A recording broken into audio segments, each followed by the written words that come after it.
I feel a little bit embarrassed about talking about this book. But why this book and why now? Some years ago, SPH approached me.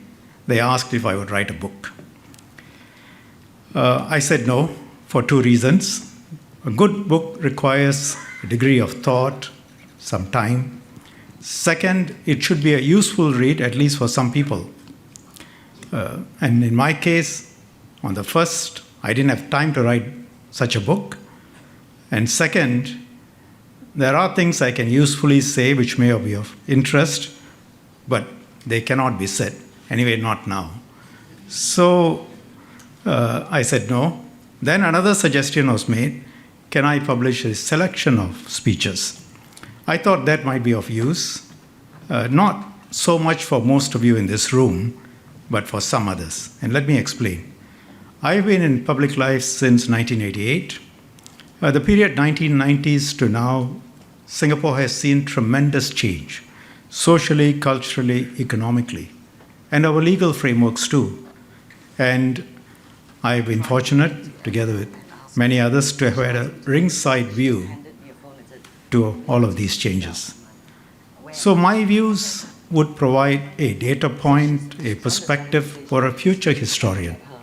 One data point, one perspective amongst many for those seeking to understand the Singapore of this period.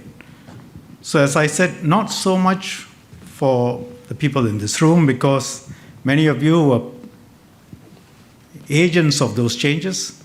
Many of you were witnesses to those changes.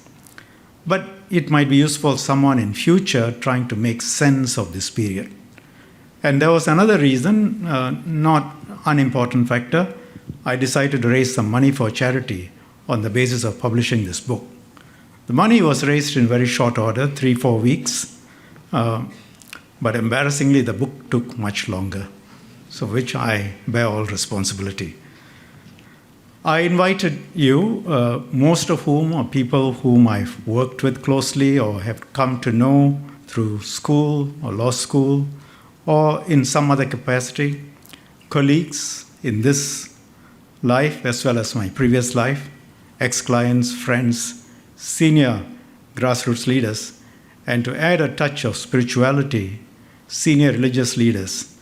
In Singapore, uniquely, my ministry, Home Affairs, interacts very closely with religious leaders, the mufti, pastors, and all are here. So as I said, it adds a touch of spirituality, but to balance it on the other side of the ledger, you have a fair number of lawyers here too.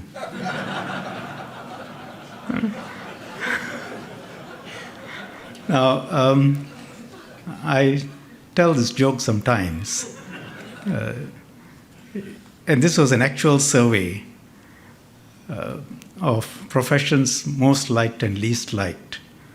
So, third from bottom were used car salesmen. Second from bottom, lawyers. And at the bottom, politicians. So I usually, with apologies to Prof. Jaya and a few other lawyer politicians here, I tell people I can say this because I'm two of the three. Now, I want to end by giving some special thanks to ESM. Thanks for the kind words in the foreword and in your speech. I've always admired your vision, your leadership, and your determination to do the best for Singapore. Thank you also to all the volunteers led by Hyang Wai and Edna, who have helped to make this a very special evening. And special thanks too to the 5 donors, 2 of whom are here, Datuk Loh and Mr. Jalil. The other 3, 1 has passed away, that's how long the book has taken, and 2 are away. I haven't gotten their permission to disclose their identities, but thanks to all 5. Thank you very much.